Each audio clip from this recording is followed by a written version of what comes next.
¿cómo están? Espero que se encuentren muy bien. Mi nombre es Nadia Valenzuela y soy profesora, trabajo en la escuela Hermanos Carrera, acá de la comuna de Angol.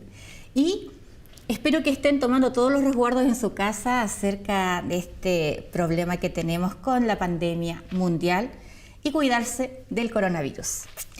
El día de hoy vamos a trabajar en un contenido de ciencias naturales dedicado con mucho cariño a todos los niños de octavo de la comuna, ¿ok? Y vamos a comenzar. Vamos a observar un PowerPoint y vamos a aprender muchos datos interesantes.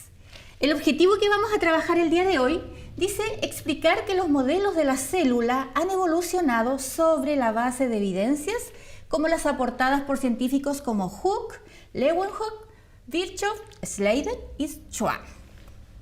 Eso vamos a aprender el día de hoy. Pero necesito que observemos un pequeño video. One of the great things about science is that when scientists make a discovery, it's not always in a prescribed manner, as in only in a laboratory under strict settings with white lab coats and all sorts of neat science gizmos that go beep. In reality, the events and people involved in some of the major scientific discoveries are as weird and varied as they get.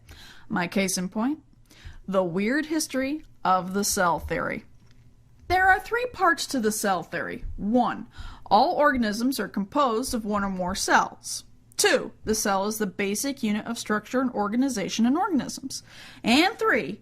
All cells come from pre-existing cells. To be honest, this all sounds incredibly boring until you dig a little deeper into how the world of microscopic organisms and this theory came to be. It all started in the early 1600s in the Netherlands, where a spectacle maker named Zacharias Janssen is said to have come up with the first compound microscope, along with the first telescope. Both claims are often disputed, as apparently he wasn't the only bored guy with a ton of glass lenses to play with at the time.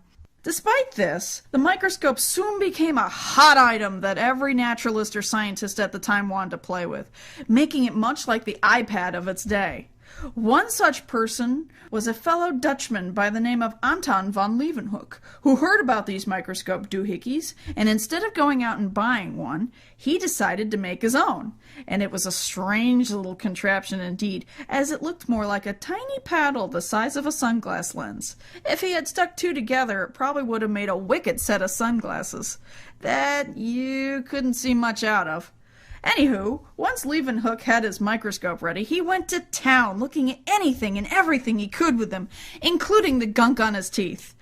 Yes, you heard right. He actually discovered bacteria by looking at dental scrapings, which, when you keep in mind that people didn't brush their teeth much, if at all, back then, he must have had a lovely bunch of bacteria to look at. When he wrote about his discovery, he didn't call them bacteria as we know them today, but he called them animalcules because they looked like little animals to him. While Leeuwenhoek was staring at his teeth gunk, he was also sending letters to a scientific colleague in England by the name of Robert Hooke. Hooke was a guy who really loved all aspects of science, so he dabbled in a little bit of everything, including physics, chemistry, and biology. Thus it is Hooke who we can thank for the term the cell, as he was looking at a piece of cork under his microscope, and the little chambers he saw reminded him of cells, or the rooms monks slept in their monasteries. Think college dorm rooms, but without the TVs, computers, and really annoying roommates. Hooke was something of an underappreciated scientist of his day, something he brought upon himself as he made the mistake of locking horns with one of the most famous scientists ever, Sir Isaac Newton. Remember when I said Hooke dabbled in many different fields? Well, after Newton published a groundbreaking book on how planets move due to gravity, Hooke made the claim that Newton had been inspired by Hooke's work in physics. Newton, to say the least, did not like that, which sparked a tense relationship between the two that lasted even after Hooke died, as quite a bit of Hooke's research, as well as his only portrait, was misplaced due to Newton. Much of it was rediscovered, thankfully, after Newton's time, but not his portrait, as sadly no one knows what Robert Hooke looked like. Fast forward to the 1800s, where two German scientists discovered something that today we might find rather obvious, but helped tie together what we now know as the cell theory. The first scientist was Matthias Schleiden, a botanist who liked to study plants under a microscope. From his years of studying different plant species, it finally dawned on him that every single plant he had looked at were all made of cells. At the same time, on the other end of Germany was Theodor Schwann, a scientist who not only studied slides of animal cells under the microscope and got a special type of nerve cell named after him, but also invented rebreathers for firefighters and had a kickin' pair of sideburns. After studying animal cells for a while, he too came to the conclusion that all animals were made of cells. Immediately, he reached out via snail mail, as Twitter had yet to be invented, to other scientists working in the same field, and it was Schleiden who got back to him, and the two started working on the beginnings of the cell theory. A bone of contention arose between them, as for the last part of the cell theory, that cells come from pre-existing cells, Schleiden didn't exactly subscribe to that thought, as he swore cells came from free cell formation, where they just kind of spontaneously crystallized into existence. That's when another scientist, named Rudolf Virchow, stepped in with research showing that cells did come from other cells. Research that was actually, how to put it, borrowed without permission from a Jewish scientist by the name of Robert Remak, which led to two more feuding scientists. Thus, from teeth gunk to torquing off Newton, crystallization to Schwann cells, the cell theory came to be an important part of biology today. Some things we know about science today may seem boring, but how we came to know them is incredibly fascinating. So if something bores you, dig deeper. It's probably got a really weird story behind it somewhere. Bueno, vamos a resumir un poco lo que decía en el video. Y el día de hoy vamos a comenzar a hablar, yo les voy a contar la historia de estos científicos, que algunos no eran científicos, pero gracias a sus observaciones y sus aportes dieron un importante pie para que el resto de los científicos comenzara a hacer sus avances relacionados con la célula. Entonces, bienvenidos a la historia de la teoría celular. En el siglo XVII, un señor se inició con la microscopía y ese señor se llamaba Malpighi. Posteriormente, Leeuwenhoek empezó a observar, él construyó un pequeño microscopio que hasta el día de hoy no se logra dar respuesta porque los vidrios que él tenía eran de muy poco aumento, pero sin embargo él tenía una obsesión por pulirlos. Entonces de esa manera, él todo lo que lo rodeaba comenzó a observar y veía que habían cosas muy extrañas, cosas que se movían, que tenían diversos tipos de formas y que él los llamaba pequeños animales. Posteriormente, Leeuwenhoek le envió todas sus observaciones a Hooke. Hooke fue el que le dio el nombre a las células. Más adelante, en el siglo XIX, Brown definió y dijo que la célula tenía un núcleo y se juntaron tres grandes científicos connotados, que es Schleiden, Schwann y Virchow, y entre ellos tres postularon a la teoría celular. Después, don Ramón y Cajal investigó el tejido nervioso, todo eso en el siglo XIX. Y cuando llegamos al siglo XX, recién ahí se empezaron a perfeccionar los microscopios. Todas las personas que yo les nombré con anterioridad tenían una pasión. Y esa pasión era la pasión por el mundo casi invisible, por todo aquello que nosotros no podemos mirar a simple vista, ¿ya? Y que necesitamos recurrir a un instrumento que pudiésemos decir que es la continuidad de nuestro ojo, pero aumentado muchas veces. Entonces, vamos a comenzar con Robert Hooke. Robert Hooke era un guapetón y él hizo un importante descubrimiento. Él comenzó a observar una delgada lámina de corcho. Entonces la cortó muy delgadita, la puso sobre un microscopio y se dio cuenta, observó que tenían unas celditas que eran parecidas a las celdas que tienen los panales de abeja, ¿ya? Ahí podemos ver, la primera imagen es la lámina de corcho que él observó y la segunda imagen es la lámina de corcho, pero muy, muy cerquita de su microscopio. Ese fue el aporte entonces que hizo Robert Hooke, la primera persona que empezó ahora a cuestionarse un poco más qué había más allá, un poco más allá de todos los objetos que nos rodeaban, ¿ya? Si era solamente lo que yo veía o si yo le colocaba un microscopio, una continuidad de mi vista, si yo podía descubrir algo más.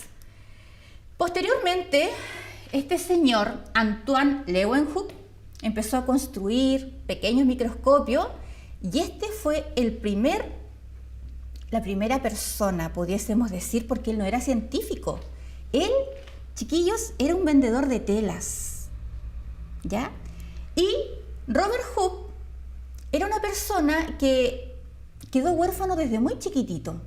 Entonces a él lo criaron en una iglesia unos sacerdotes, pero Robert Hooke tenía un problema, era muy enfermizo. Entonces los sacerdotes dijeron, bueno, aquí vamos a cuidar de él, tenía poca y mala calidad de vida, vamos a cuidar de él y vamos a ver qué va a pasar. Ya, lo más probable es que no haga nada en la vida, que va a ser de vida corta, pero sin embargo él hizo este tremendo descubrimiento. Y Leeuwenhoek, él tenía una fijación, como yo les digo, por el mundo casi invisible, pero él era un vendedor de telas. Entonces él dijo, ¿cómo yo lo puedo hacer? Yo no soy científico, pero me encanta mirar lo casi invisible. ¿Cómo lo puedo hacer para que el mundo científico me crea? Entonces él empezó a observar bacterias, la forma que tenían las bacterias, empezó a observar los primeros glóbulos rojos que componen nuestra sangre y los espermatozoides. Entonces, posteriormente, gracias a esas investigaciones y a esas observaciones, él empezó a difundir así como cuidadosamente todo lo que él había observado, porque si no, en ese tiempo había muchos contenidos, muchas investigaciones, mucha bibliografía que era prohibida, que no podía ser procesada y que no podía ser difundida al resto de las personas. Entonces él con mucho cuidado empezó a enviar sus observaciones hasta que posteriormente en el año 1838 un botánico alemán, Matthias Schleiden, el Mati, cuando era joven él estudiaba Derecho. Entonces un día le dice el papá, ¿sabes qué? Estoy con una tremenda crisis vocacional, yo no quiero ser abogado, yo quiero ser botánico, yo quiero estudiar las plantas, quiero ver cómo se desarrollan, cómo se reproducen, cómo están formadas. Bueno, al papá no le quedó otra que apoyar a su hijo y el caballero no lo hizo nada de mal, porque Matthias Schleiden, él fue la persona que concluyó y dijo que todos los vegetales estaban formados por células. En el año 1838 había muchos botánicos y los botánicos principalmente se encargaban de darle el nombre a la planta y la clasificaban, solamente eso.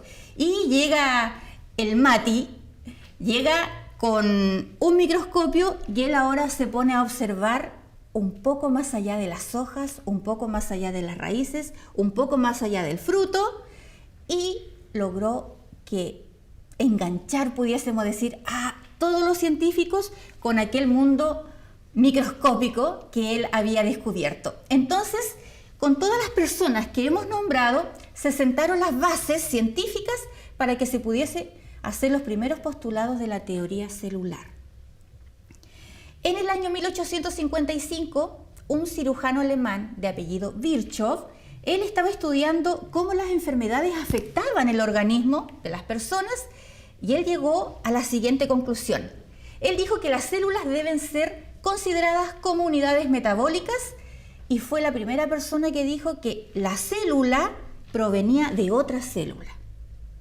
Porque en ese tiempo se pensaba que la célula se reproducía sola, así como mágicamente por generación espontánea. Entonces, en base a estos tres grandes avances científicos, dieron pie para que se pudiesen crear los primeros postulados de la teoría celular. Y yo les traigo un regalito acá. Yo con un microscopio y con unas muestras especiales obtuve la siguiente imagen. Eso es una corteza o un pedacito de hoja. Si yo la pongo al microscopio, yo puedo distinguir muchos más detalles de los que yo pudiese hacer a simple vista. ¿Ya? Tienen diferentes formas, diferentes tamaños, hay algunas estructuras que están muy juntas, hay otras estructuras que están un poco más distanciadas, entonces eso a simple vista no se puede observar. Ahora, ¿cuáles fueron los postulados de la teoría celular? Aquí voy a hacer un resumen y después lo voy a ir explicando uno por uno.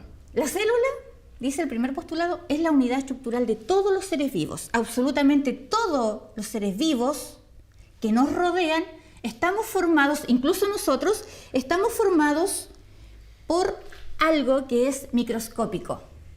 Y ese algo microscópico es como el ladrillo que yo necesito para construir un departamento, un edificio, es como la madera que yo necesito para hacer una casa. Si nuestro cuerpo no tuviese células, no habría vida, no habría absolutamente nada, ¿ya? El segundo postulado dice que la célula es la unidad funcional de todos los seres vivos. Tercer postulado, la célula es la unidad de origen de todos los seres vivos. Una célula siempre va a provenir de otra célula. Entonces, absolutamente todos los seres vivos estamos compuestos por células y estas células pueden ser unicelulares, hay organismos que están conformados solamente por una célula y hay organismos más complejos como los seres humanos que estamos formados por millones de células, por lo tanto nosotros somos organismos pluricelulares. Y la célula es la unidad estructural de la materia viva, unidad estructural, y una célula también puede ser suficiente para constituir un organismo. Como yo les decía, todos los seres vivos estamos formados por células. Ahí tenemos un pajarito, está formado por células. Tenemos una planta, las hojas también están formadas por células. Tenemos una vaca que está formada por células. La vaca se alimenta de hierba y la hierba también está formada por células.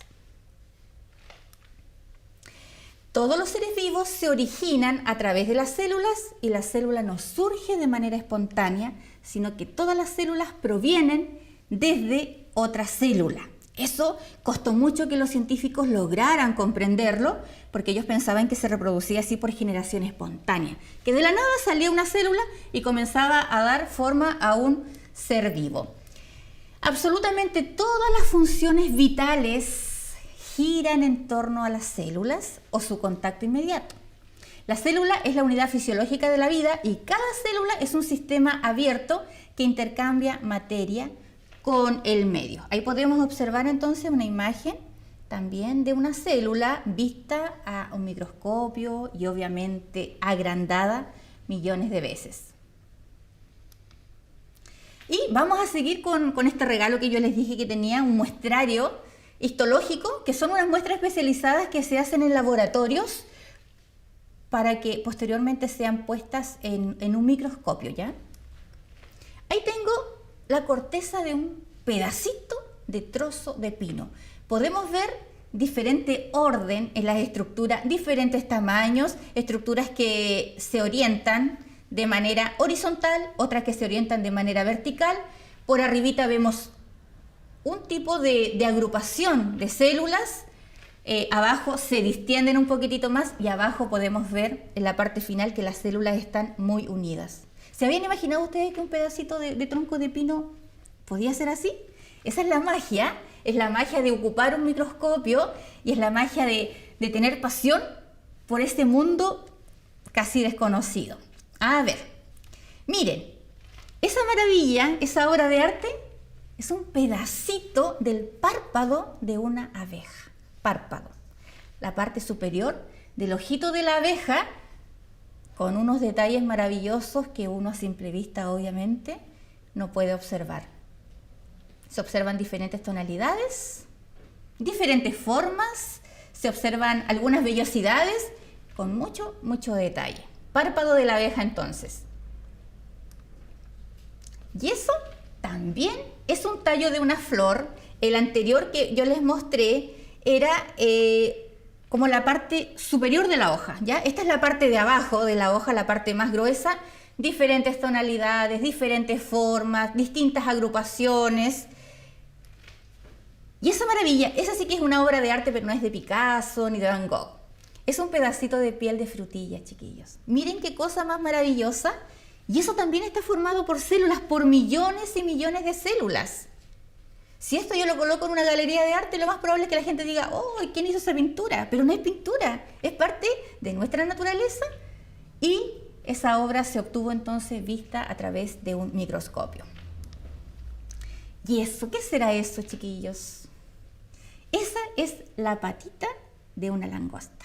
Las langostas son muy pequeñitas, pero vista al microscopio también uno puede hacer observaciones de distintas características que tiene, algunas tenacitas, vellosidades también. Y esa maravilla que tengo ahí, ¿qué podría ser? También es la corteza de un árbol, ¿ya? Esa es la corteza de un peumo. Es totalmente distinta a la corteza del pino. Otros colores, otra agrupación que tiene. Y bueno, yo aquí les voy a hacer un resumen de lo que hemos visto hasta ahora, de cómo se planteó la teoría celular, cuáles eran las rivalidades que habían entre los científicos, hasta que en pleno siglo XX ya hubo muchos más avances tecnológicos, porque antiguamente todo lo que la gente hacía, o sea, el avance máximo en ese tiempo, del siglo XVII, era un par de lentes que un señor se dedicó a pulir con una precisión tan exacta y que a través de ese lente él podía observar cosas que ocurrían. Entonces en el siglo XX el microscopio tuvo una evolución tecnológica en el tiempo muy avanzada, entonces se dieron como los primeros lineamientos para hacer los primeros postulados a la teoría celular. ¿Ya? Vamos a comenzar entonces. Las células pueden ser de dos tipos. Pueden ser una célula eucariota, que la célula eucariota puede ser a su vez una célula eucariota animal o célula eucariota vegetal. Y también tenemos las células procariontes o procariotas, que son tipos de células, formas de vida un poco más simples.